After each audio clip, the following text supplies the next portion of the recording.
global economy continues to face steep challenges shaped by three powerful forces: the Russian invasion of Ukraine, the cost of living crisis caused by persistent and broadening inflation pressures, and the slowdown in China. Our global growth forecast for this year is unchanged at 3.2%, while our projection for 2023 is lowered to 2.7%. The 2023 slowdown will be broad-based, with countries accounting for a third of the global economy expected to contract this year or next. The three largest economies, the United States, China, and the euro area, will continue to stall. In short, the worst is yet to come, and for many people, 2023 will feel like a recession. From the nation's capital, all sides, all the time, I'm Robbie Alampay. And I'm Gretchen Ho. The big story tonight. The International Monetary Fund expects global growth to slow down further next year. And the IMF warns the worst has yet to come. And for many people, 2023 may feel like a recession. In its World Economic Outlook, the IMF downgraded its global growth forecast for 2023 to 2.7%, while its world growth forecast for this year remains unchanged at 3.2%. The IMF attributes the expected slower growth next year to the impact of Russia's invasion of Ukraine, spiraling cost of living, and economic downturns. The global economy continues to face steep challenges shaped by three powerful forces: the Russian invasion of Ukraine, the cost of living crisis caused by persistent and broadening inflation pressures, and the slowdown in China. The 2023 slowdown will be broad-based, with countries accounting for a third of the global economy expected to contract this year or next. In short, the worst is yet to come, and for many people, 2023 will feel like a recession. To share his insights about the IMF's latest projections, we have with us economist and pamantasan ng Lungsod ng Maynila President Emmanuel Leyco. He's joining us live via Zoom. Good evening, Professor Leyco. Welcome to The Big Story. Good evening, Robbie, and good evening, Gretchen. Thank you for having me tonight. And thank you for being here. I mean, there's no other way to put it. IMF, it just all sounds very grim. What does all of that mean for Filipinos? Well, the IMF proclamation, or the IMF declaration, is nothing exactly new because we've been hearing this from other economists, and we've been hearing this from other institutions. Most recently, before the IMF made this declaration, the JP Morgan president himself said that it's not a question of whether or not it's going to happen, but it's a question of when. And I think what the IMF declaration made today is just very clear. It is coming. And for us in the Philippines, like what IMF mentioned, it would look like a recession for the three big countries or big economies. But for countries, developing countries like the Philippines, it's going to feel a lot worse. And the scenario that we are looking at would be joblessness and contraction of our economy, and perhaps bankruptcies among some major companies and households. Yeah, and what will be the impact for two key pillars for our country? OFW remittances on the one hand, BPOs on the other. You mentioned the top three markets expecting a slowdown. That includes the United States, the entire of Europe, and China. The U.S. is a major source of remittances, where many of our Filipino brothers and sisters are sending their remittances from. And if the U.S., and as we have been seeing right now, experience this kind of economic difficulties, our remittances will also suffer. But even if they don't, the recession in the U.S. and continuing inflation in the Philippines will already make us feel the pinch, because the continuing increase in prices will make the dollar remittances even more, they say that the remittances will benefit from the appreciation of the dollar, but it's temporary because dollars getting stronger, the peso getting weaker, the recession will weaken the purchasing power of our economies.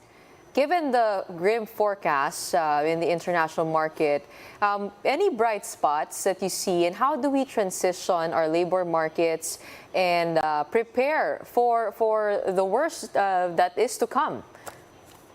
Well, I'm not sure we can do much except that I think we have to hold back on some of our budget or some of our spending. But I'm looking more like the Philippine budget should be reoriented towards a defensive mode, assuming that the recession comes and Philippine economy suffers.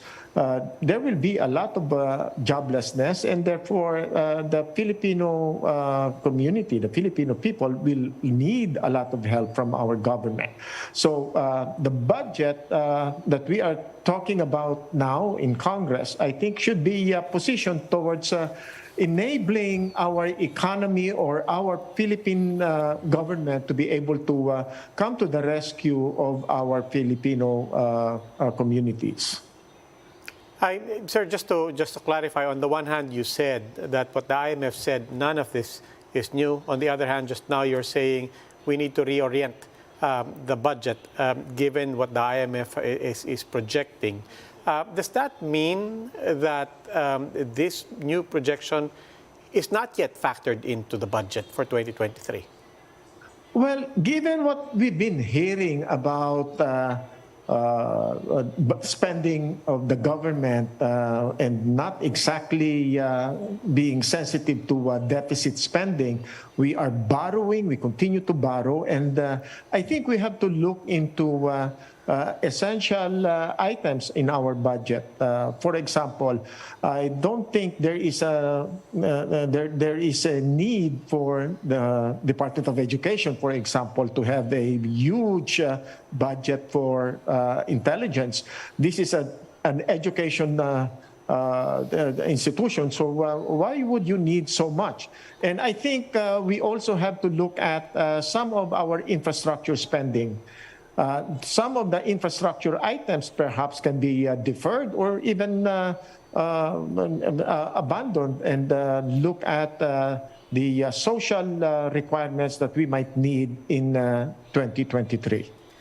Well, just as they say, there's an opportunity in every crisis. Are there any opportunities that you see that Filipinos can now shift their gaze upon or take a look at? I think this is a wake-up call. We've been importing almost all our requirements. All our food requirements are being sourced from outside. And as the Philippine peso weakens, the food supply in the Philippines is getting more challenging. And I think this is also what's pushing inflation higher. The more we are unable to produce for ourselves internally, we source them out from outside. The more that we use dollars to pay for our requirements, I think that is what is pushing our inflation. That the more dependence that we have, I think is the major culprit in our weakening economy.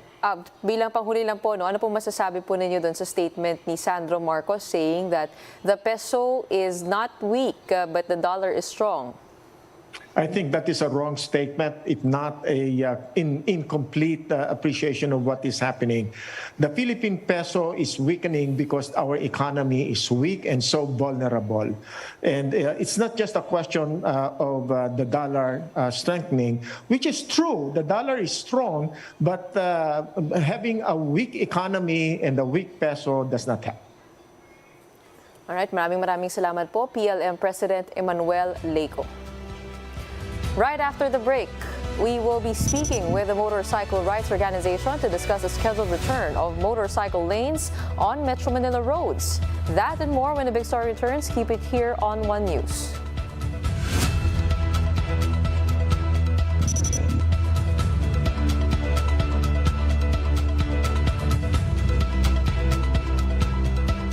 Uber is electrifying its ride-hailing fleet fastest in the City of London.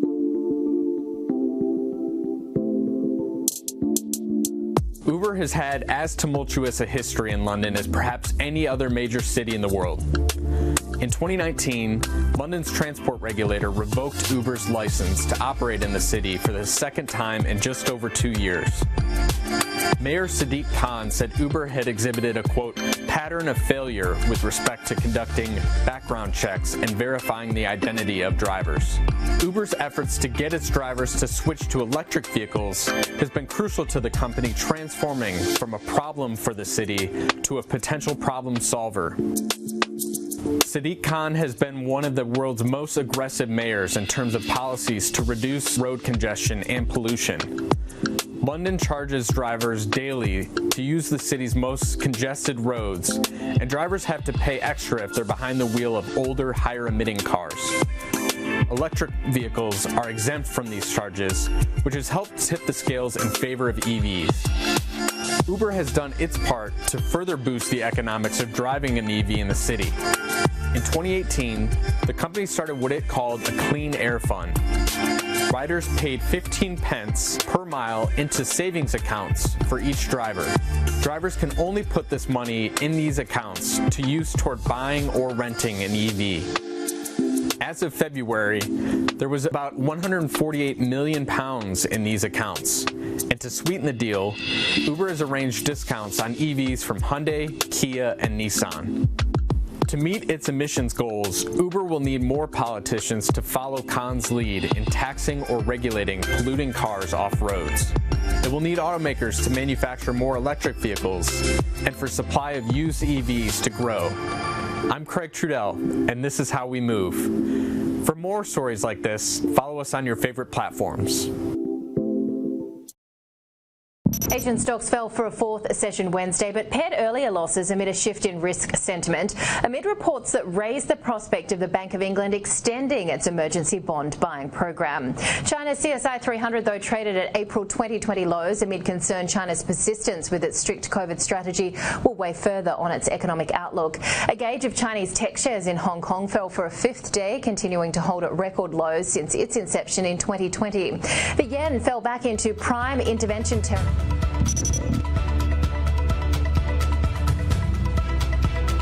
You're watching The Big Story here on One News. The MMDA is set to install exclusive motorcycle lanes on some roads in Metro Manila starting November. Gerard De La Peña with a report. Motorcycle riders can sometimes be the headache of other motorists on the road. Riders counterflow or do sudden lane changing that often lead to accidents. Their sheer number could easily make them the new kings of the road. Data from the Transportation Department showed that of the 2.9 million registered vehicles in Metro Manila, about half, or 1.44 million, are motorcycles. But data from the MMDA showed that about 27,000 motorcycles encountered accidents last year. Of that number, almost 300 died, while over 14,000 were injured. That's why the MMDA thought of bringing back the exclusive lane for motorcycles to reduce accidents and ease traffic flow. This will be first implemented along Commonwealth Avenue. I want to start with Commonwealth kasi mas malaki po siya. And it's easier for us to do that first. Sa EDSA, it's very challenging. Pero pinag-aaralan din po yan kasi syempre you have to consider yung mga U-turn slots, there's a bike lane, so mas mahirap po yung EDSA. The MMDA previously created motorcycle lanes back in 2012 under former MMDA chairman and now Senator Francis Tolentino. This was put to a halt when the Duterte administration came and was brought back in 2017. But the implementation was once again stopped when the pandemic hit. The MMDA is planning to put up a new exclusive motorcycle lane in November in time for the full face-to-face classes. Previously, it was situated at the inner lane, but this time, the MMDA is looking at the third lane from the right, or next to the bike lane and the PUV lane. Motorists that we have spoken to are in favor of the plan. Mas okay din kasi minsan nasasagi rin kami. nakakatakot lalo yung mga truck na dumadaan dito. Dapat lang talaga maglagay sila ng motorcycle lane para hindi na yung kaming mga four wheel naiilang kasi naiilang kami minsan eh. Minsan nandito sa kanan kakating ka. The MMDA is currently conducting consultations with various stakeholders to fine-tune details of implementation. For News 5, Gerard de la Peña, we are One News. Here to give us their insights on the revival of exclusive motorcycle lanes, we have with us live via Zoom Jobert Bolaños, Chairman of the Motorcycle Rights Organization. Good evening. Welcome to the big story, Mr. Bolaños. Good evening to all the watchers. So, Mr. Bolaños, exclusive motorcycle lanes being brought back. Is this necessarily 100% welcome, or are there things also to watch out for as this gets implemented? Well, it has never been exclusive from the very beginning. Motorcycles are not allowed to go out of the lane, while other vehicles are allowed. So the penalties only apply to motorcycle riders. I'm not sure if they're going to change that this time around, if the exclusivity will apply. But in previous sessions that we have had in the years, DPWH was one to say that the infrastructure does not support exclusivity for any type of vehicle. And in fact, our position here has always been strictly implement existing rules and regulations like the speed limit, rules on changing of lanes. Once we do that, we don't just control one sector like the motorcycle sector, we also control the rest of the vehicles because it's not always the motorcycle's fault when accidents happen. Most of it can be attributed to other vehicles cutting lanes, changing lanes, abruptly stopping, road conditions, road debris. So there are many reasons. We can discipline one sector, but if you don't discipline the rest, the problem will still persist. Okay, so let me see if we get that right. It's not about having dedicated exclusive lanes for any particular group. Your point is let's just have very clear rules that are implemented consistently and effectively, and this should be able to work. But to that point, what do we need other than that reminder and that call for our enforcers to do everything consistently and effectively? Well, number one, they have to first synergize with the rest of the agencies involved, like LTO, the local traffic of the area where they're doing it, like Quezon City, and the laws should also be consistent because MMDA does not have the authority or the power to create new laws. That's up to the Council of the LGU or Congress. And to create laws like this, where they penalize one sector, there has to be supporting law on that, like an ordinance or a congressional law. But yes, the message is, while we want to discipline our streets and make traffic flow better, we cannot solve it by just focusing on one sector like the motorcycle sector. We have to focus on everyone. We have to discipline everyone. And the only way we can do that is to strictly enforce the existing laws. Okay, sir, nakikita po natin sa images online, there are photos of other countries with their roads, exclusive lanes for motorcycles. Same conversation is being had with bicycle lanes. Para lang po maintindihan natin, kasi some of our streets have three or four lanes. Some are just 2 lanes. What would be the optimal scenario for bikers, for motorcycles, for cars to coexist? Given the state of our roads, what are some of the realities that we should be taking a look at? Because it's not a one-all, be-all solution as we can see. That is absolutely correct. The number one problem we have is urban planning has not really worked for us. We still suffer from bottlenecks in spite the road widenings that have been happening all over Metro Manila. So what's happening is the road, the structure, the whole infrastructure is not planned. Has not been planned well. And that is causing a lot of the problems. Now, in as far as road discipline is concerned, adding new laws only create more issues in terms of segregation, discrimination, because they're focusing on just one sector. If we focus on one sector and leave out the rest, discipline will still be a problem because it's not just one sector that has problems on discipline. It's everybody. Accidents are caused by almost everyone on the road, caused by various factors such as road conditions and such. But because our urban planning, our streets design, and the infrastructure as a whole has not been planned properly, there will always be problems out there. So the simplest way to fix this is to focus on the discipline of everybody by using proper enforcement, first by training our enforcement to do things right, producing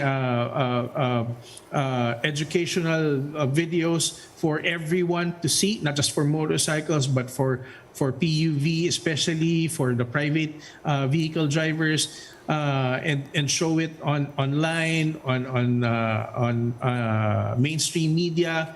So we have to focus on enforcement and educating everybody, not just one sector. Because if we focus on one sector, we'll be leaving out the rest. Okay, maraming salamat po, Mr. Bolaños. Jobert Bolaños is chairman of the Motorcycle Rights Organization. And we'll have more stories after the break. Keep it here on One News.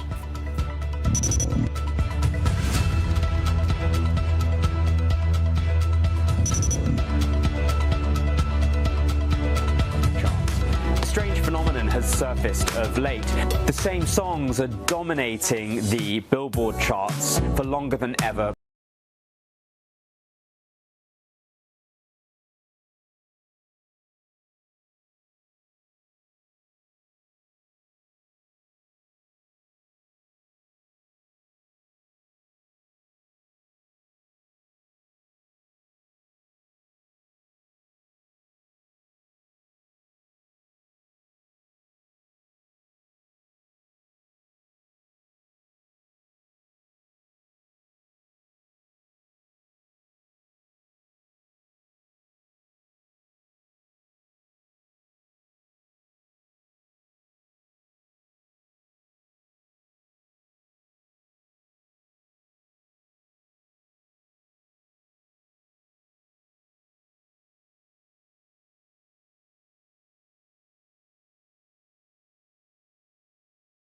Down the pyramid.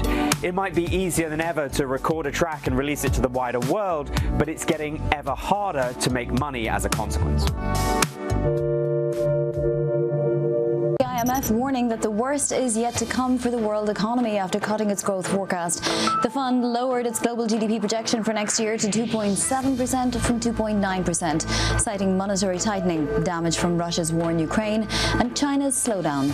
The IMF says about 1/3 of the world economy is at risk of contracting in 2023. China's credit growth recovered more than expected in September as Beijing ramps up infrastructure investment and takes steps to boost housing demand. Aggregate financing came in at about $490 billion. Financial institutions also offered about $350 billion of new loans. Both figures are higher than expected as Beijing pushes local governments to support the faltering economy.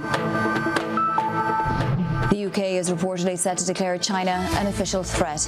This is according to The Sun newspaper. Prime Minister Liz Truss, according to The Sun, is preparing to toughen the government's stance against China after she released a strategic review of its policy towards Beijing last month.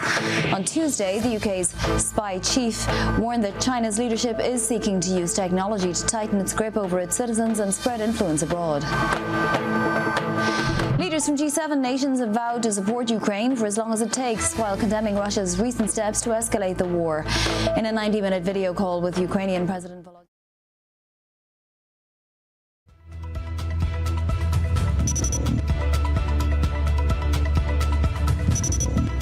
You're still watching The Big Story here on One News. Some areas in Luzon remain under signal number 1 as tropical depression Maymay continues its gathering strength. Let's get the latest on the weather from Pag-asa weather forecaster Denny Estareja. Welcome to The Big Story, sir. Good evening, Gretchen and Robbie. Sir, any update on Maymai's location and also its strength? Relative, of course, to what we were discussing yesterday, may nagbago po ba? Yes, based on our update regarding Tropical Depression Maymay, as of 4 p.m., it was located at 180 kilometers east of Casiguran, Aurora.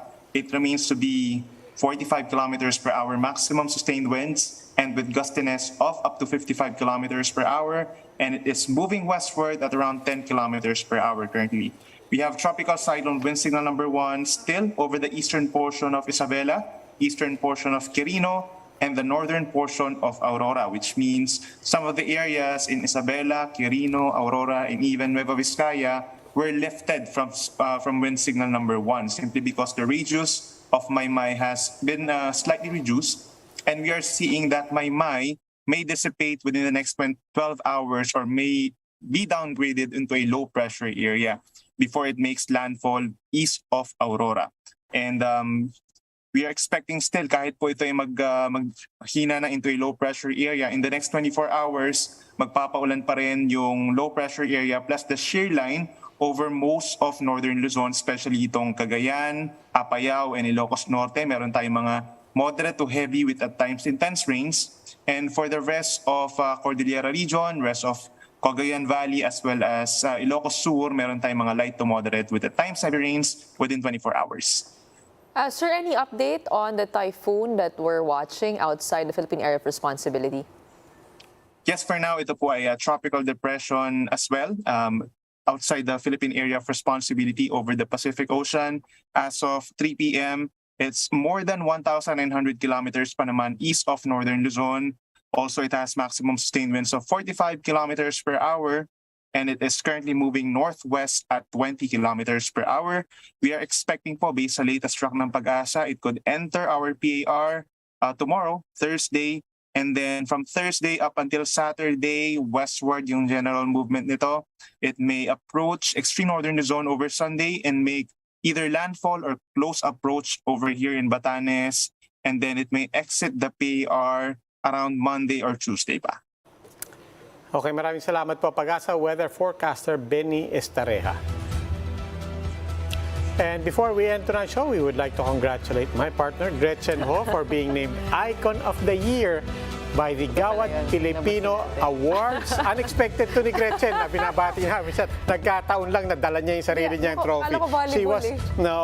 She was awarded Outstanding News Female TV Presenter of the Year for, of course, The Big Story. So nakikihati ako dyan. Hindi kaya ako naman to dinala kasi The Big Story to. So gusto natin pasalamatan lahat ng mga kasama natin dito, lalong-lalo na ating mga producers who worked super hard just to bring us the top stories of the day and also our interview. So maraming salamat, pagpupugay po. And thank you for all the lessons that you've taught me, Robbie, from years and years of experience. Ito yung bunga okay. nun. And that's the big story tonight. Unfortunately, wala tayong time for any other story. That's the big story tonight. That's the big story tonight. That's the big story tonight for, what? Ano? Sa UAAP, di ba? Hindi, napanood ko na Sunday. Talo sa lang ang Ateneo eh. Hindi, but congratulations to Ateneo in the rankings. Sa ano bang ranking to? 300 to 400, tas kayo nasa 800 to 1,000. Yeah, that's the big story tonight. For more updates, you made the right decision. Enrolling your kids in the right school. Of course. Blue Eagle ang anak ko.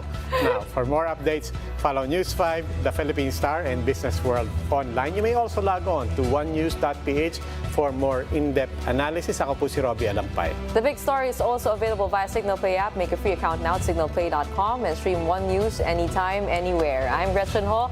Maraming salamat po muli sa The Big Story production and also to Gawad Filipino. Stay safe, everyone. We are One News, all sides, all the time.